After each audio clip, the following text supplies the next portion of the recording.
Joining us now from Miami is Gerald Posner, chief investigative reporter for dailybeast.com. Gerald, good morning to you. Good morning, Chris. So what is the very latest? What do we know as of now about this death?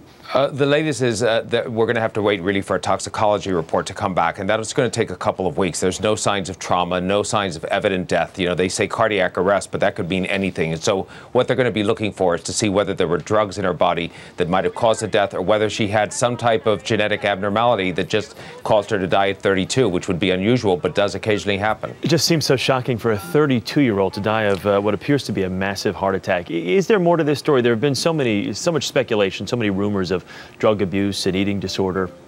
One of the things I tried to do, as a matter of fact, last night, once I heard about the death, was call up people in Los Angeles and try to separate exactly what you said, the gossip and the rumor from the facts. And what I was surprised about was that although she had, at least to me, and I think a lot of other people that knew her casually, a clean girl image. She didn't have a bad girl image. A number of people, including a makeup artist that had worked with her on at least one film, including a studio executive who knew her, said that for a period of time that she had appeared at public events seeming out of it.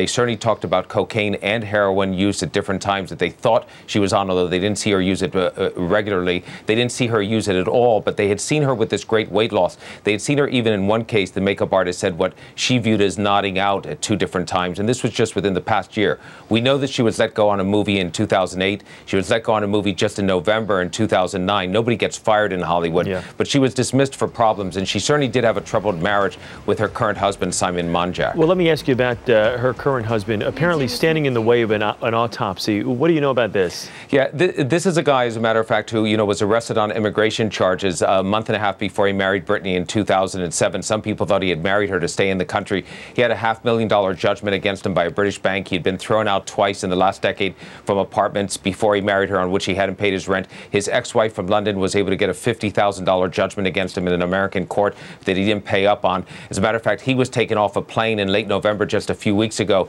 disoriented and taken to the emergency room, and they said it was because of asthma. The other day he was there saying to the people at Cedars-Sinai, don't do an autopsy. Of course they're going to ignore him. Under California law they have to. But it was very interesting to see a man who's, some say, at the cause of some of her problems, being the one who says, by the way, don't investigate her death. Right.